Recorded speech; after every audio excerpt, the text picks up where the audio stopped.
Morning.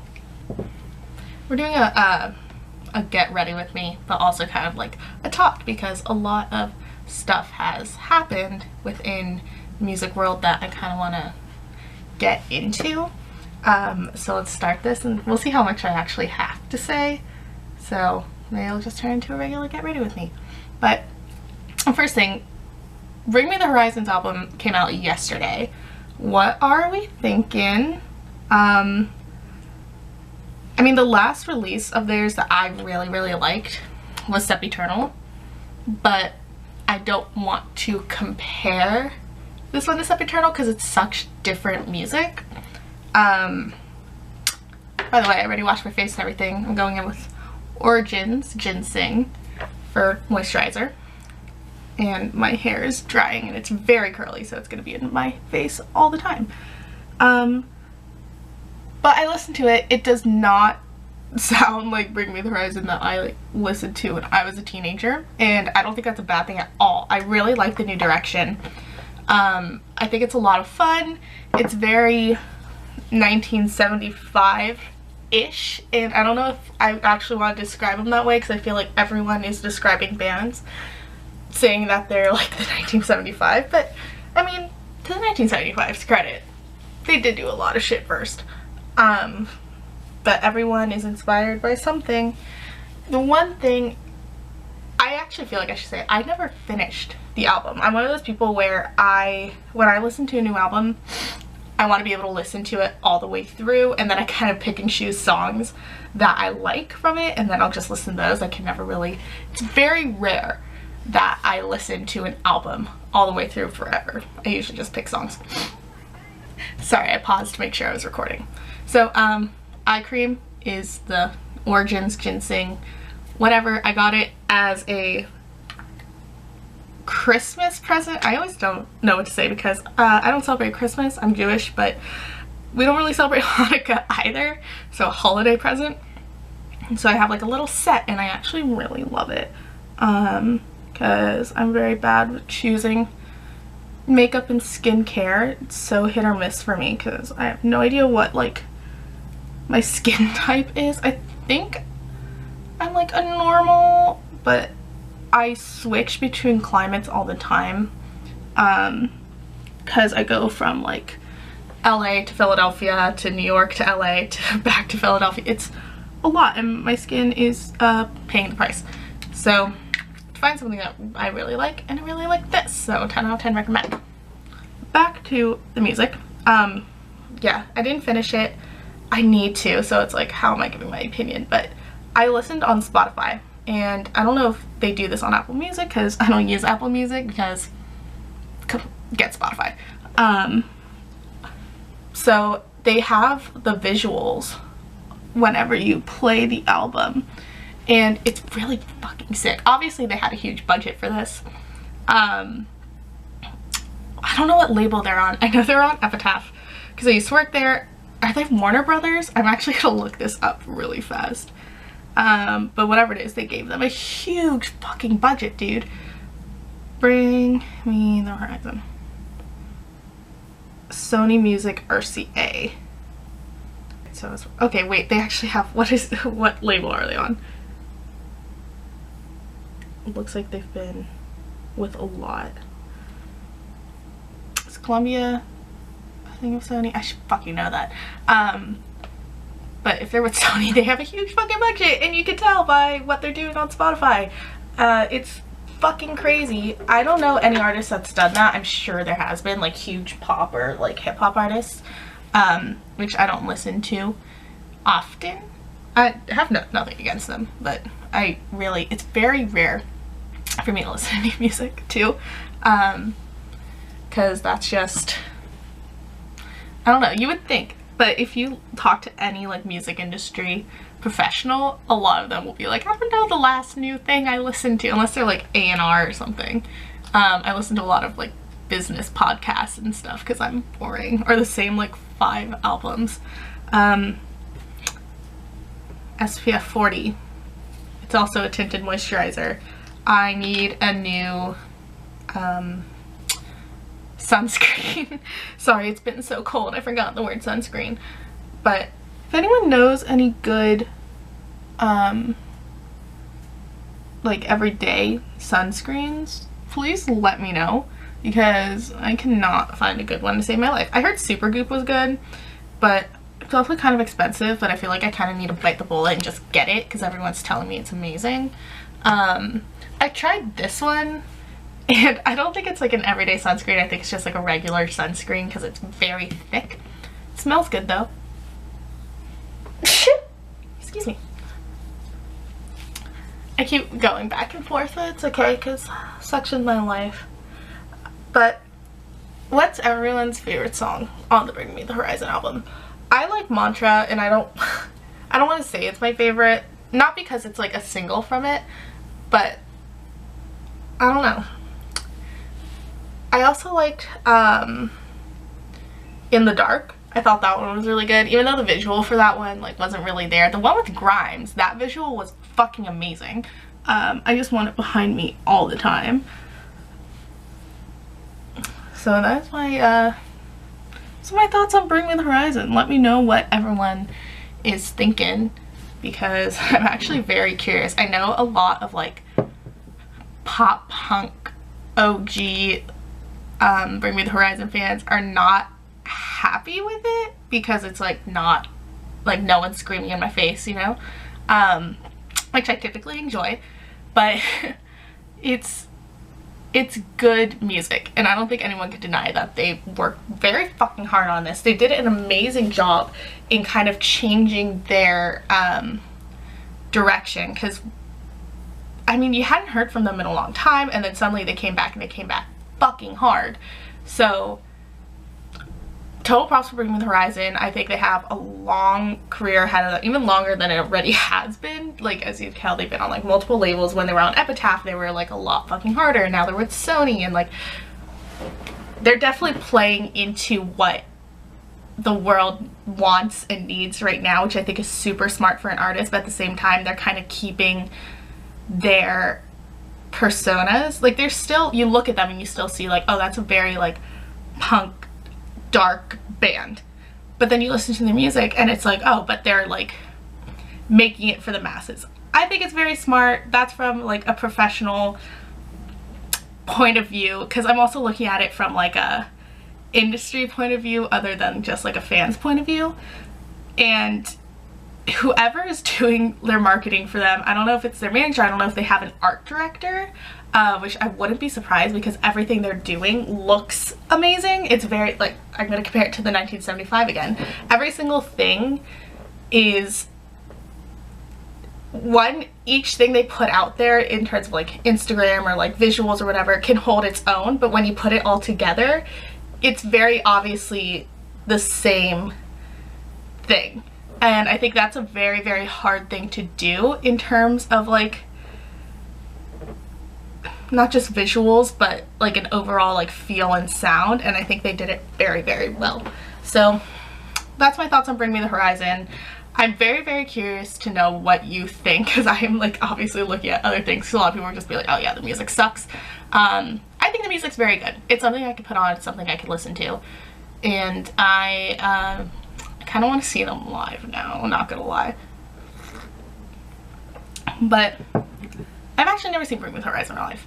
But did you guys see that picture of Harry Styles at the Bring Me the Horizon show in London? It was everything to me. Like, my One Direction phase was shook. My emo phase was still here.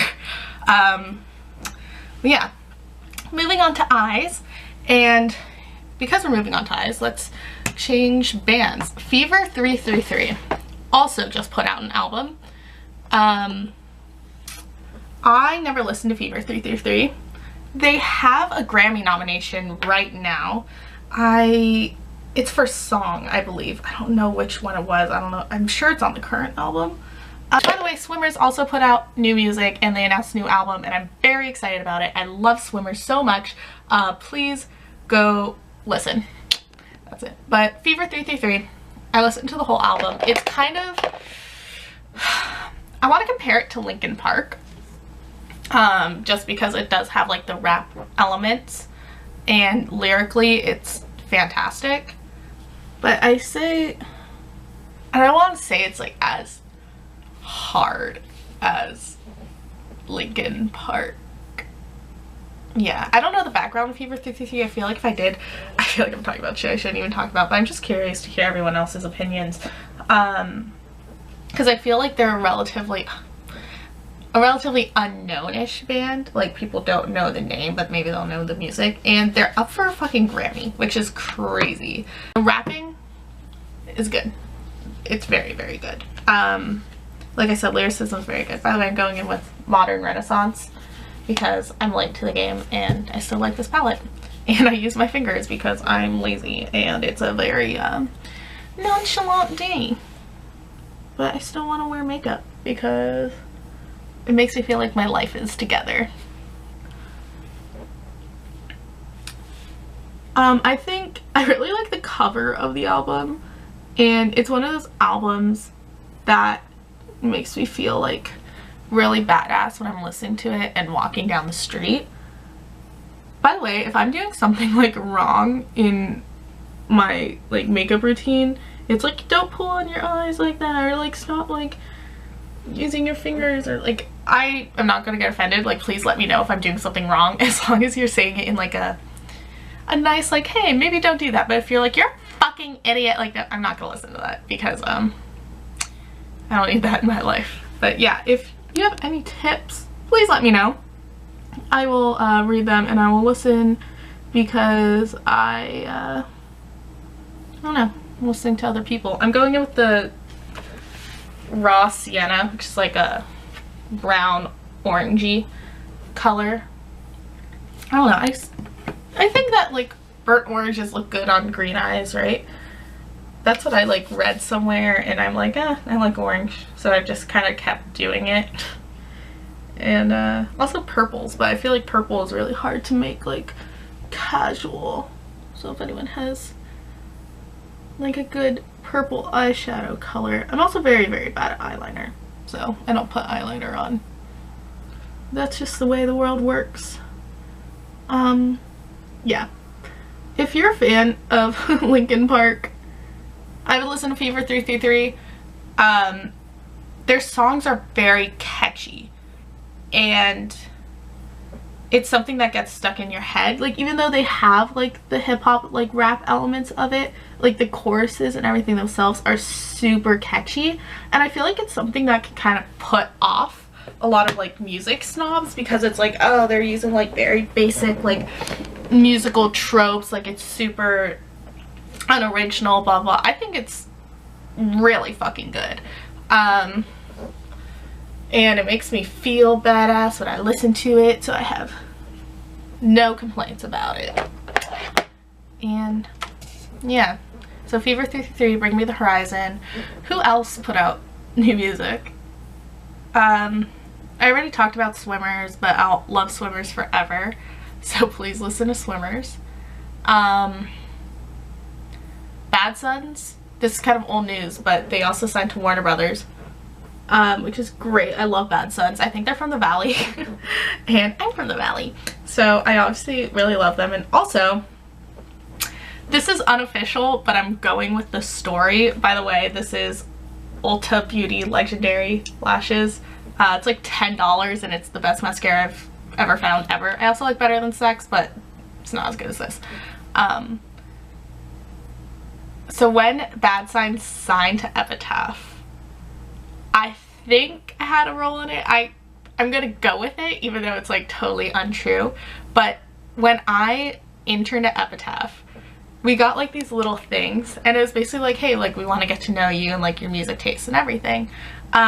And I think one of the questions was like, what band should we listen to, whatever. And this is right after Disappear Here, like Bad Sons album came out, and I was obsessed with it, like every single song. It's one of those albums I mentioned before, how it's very rare that I'll like stick with an album all the way. I usually just pick songs from it. This is one of the albums that I stuck with it all the way. It's fantastic.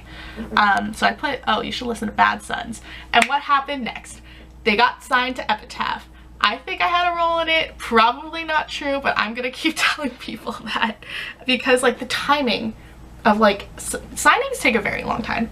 I feel like people don't know that where there's like a lot of schmoozing and like, you know, maybe they get offers from other labels and like managers have to go in and be like, is this what you want? Like, let's negotiate, blah, blah. It takes a very long time. Like, someone could be in the talks with a record label for years even. I don't think it happens as much like often where it's like years. It's usually like good like 6-9 months because, you know, you're shopping around. But yeah, the timing of like the announcement and all that. Also, people don't just like to announce signings. Usually they announce it with like a single or an album or a tour. So not only do they have to like figure out the signing, but they also have to figure out like how to market a single, an album, or a tour, like how to book a tour and like all that kind of shit. So everything takes a long time because it's not smart to announce something and then have nothing else there. Because if you're just like announcing a signing, it's just like, hey, here they are now. Look out for them. Like, that's it. But if it's like, hey, here they are and here's a fucking song you can listen to, here's a tour that's being, like, that's what you want because then people are going to pay attention. So, but I also saw something where they just got signed to Warner Brothers, and I think Epitaph and Warner Brothers are kind of like affiliated. But they're also going on tour and I would like to see them again because I saw Bad Sons open. I don't like the way my lashes look today. Cool. Bad Sons opened for the 1975 in 2014 at what used to be the oh god, what was it called? It's now called like the Microsoft Theater in Los Angeles at LA Live. But it didn't used to be called that. I don't want to say it was like the Nokia or some shit. Anyway, that little theater at LA Live. And so they opened for them there and it was amazing. And this was 2014, so this was right when the 1975 self-titled came out. I was 17 years old. It rocked my world. It was everything. That's still like one of my holy grail albums. I think that's why I'm like comparing everyone to the 1975. But I think it's a very easy thing to compare people to nowadays. And if you disagree, let me know. Why do you disagree? Give me answers.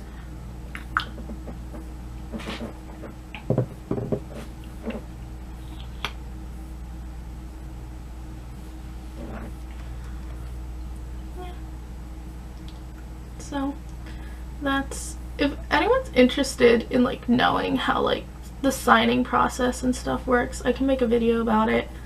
I feel like I've been seeing this a lot lately where a lot of like people who who work in the music industry are kind of like getting annoyed by people who have no idea how the music industry works.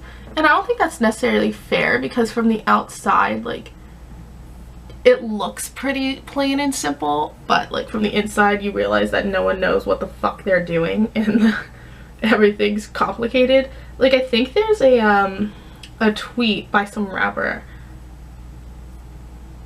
I want to say it was like T-Pain or something actually, where he like tweeted, he's like, I wish the music industry worked the way that people who don't work in the music industry think it works. And it's like totally true. I see this especially with like pop stars. So, because you know their fans are like kind of crazy. Not in a bad way. I was a One Direction fan, please. And One Direction's actually a great example of this because people hated their management. I think they're with Modest management forever. And I know, like, I think Niall's still with Modest and everyone else stepped away. I know Harry signed with Irving Azoff. Oh, cool. That's huge because he's Harry Styles and he fucking can. But people were so mad at their management because they thought that they were, like, hiding shit from, like, the fans and, like, a gay relationship between, like, Harry and Louis. And, by the way, Glossier, boy bro, best. And if you go, this is actually fun, if you go on like Google and like the Google reviews for Modest management in London is all just like 1-star hate comment reviews. And I mean, it sucks for like the company, although I don't think it's hurting them that much because they still have like Five Sauce and Little Mix and like all these other huge artists. Ollie Murs, who I used to love so much. I still do. I think he's a cool dude. But yeah, it's just like a bunch of 13-year-olds like being mad at them for like hiding Harry and Louis' relationship. And if you're ever bored one day, those are fun to read. And yeah, management doesn't do that. Like, I work in management. I wish my job was to, you know, hide an in-group homosexual relationship, but it's not. I just send a lot of emails all the time. That's pretty much it. And then I've been seeing a lot with Ariana Grande recently. And I think I saw a tweet literally last night that said something along the lines of, side note, again, everything is side note, I don't know how to do my eyebrows. I just kind of like hit things and I'm like, oh, whatever, it looks good. So that's what's happening. And you could be like, you're doing them wrong, and I'll be like, yeah, probably, please teach me, because there are people out there who like actually know how to do makeup and I don't. Cool, whatever. There's a tweet about Ariana Grande saying like, ever since Ariana Grande left like this cycle of like putting out music, she's been doing so well, like finally she stopped listening to a label and like doing her own thing, blah blah. And it's like, yeah, the artist has a lot of say in what happens and what goes out and like when, but like if you're a big artist like that, like the label's doing it. Sorry. I think it's probably good for the label even to be like, to kind of make you believe that Ariana Grande herself is like coming up with all these ideas. And I'm not saying it's not possible, but it's very unlikely. I look like a picture of that, but it very, very much is. I think like people are so quick to believe that like management and labels and booking agents and stuff are evil and want to bring the artist down, when in reality like it doesn't help us to do that or hide things from fans. Like, it helps us to be transparent. But people just want to hate on them fast. Like, if anything goes wrong, it's management's fault. Where it's like, management has nothing to fucking do with that. Like, people don't want to believe, like, and then I want to make a larger video on this because it has a lot to do with like female representation in the music industry. But there's that whole thing about movements not hiring female bands, and people are saying, oh, they don't have a say in like who like they put on tour, blah blah blah, like it's all up to like the booking agent. Someone said it's up to the tour manager, which is not what a tour manager does. It's up to a booking agent. But the band has a say. Like, it's not their team being inherently evil. The band has a say. So I feel like people are just quick to like Ariana Grande still has a record label. It's not like she's not listening to her record label. She kind of has to. A record label is not someone that's gonna go in and change everything about them. A record label is just like a bank for a star. They're just like, hey, here's X amount of money to do this, and because you're gonna do this, we're gonna promote this and spend this amount of money, and like we're gonna make this amount of money. But like, it's a bank. Think of a record label like a bank. They're not there to be like, do this, do this, do this, change this, blah, blah, blah, blah, blah. Like, they have, obviously they have like influence, and they're gonna try to change with the times. And if a record label sees that one thing isn't working, they're gonna go to the artist and be like, hey, maybe we could like try a different direction. But they're not controlling them. Like, a record label does not own an artist. Like, they'll own masters and shit, but they don't own the artist. I know, like, you'll see a lot of, like, with Prince and, like, very famous record label disputes, but they didn't read their contract. I feel like everything's very, I'm, like, getting heated about it, but it's really, you know, read your contract, know what a record label does, listen to good music. That is all. I'm basically pretty much done with my makeup because I don't wear a lot. Because I'm lazy and I don't know how to do it. This is Milk Makeup's Oil Lip Stain in Tude. And I'm going to put it on my lips so I don't look as dead.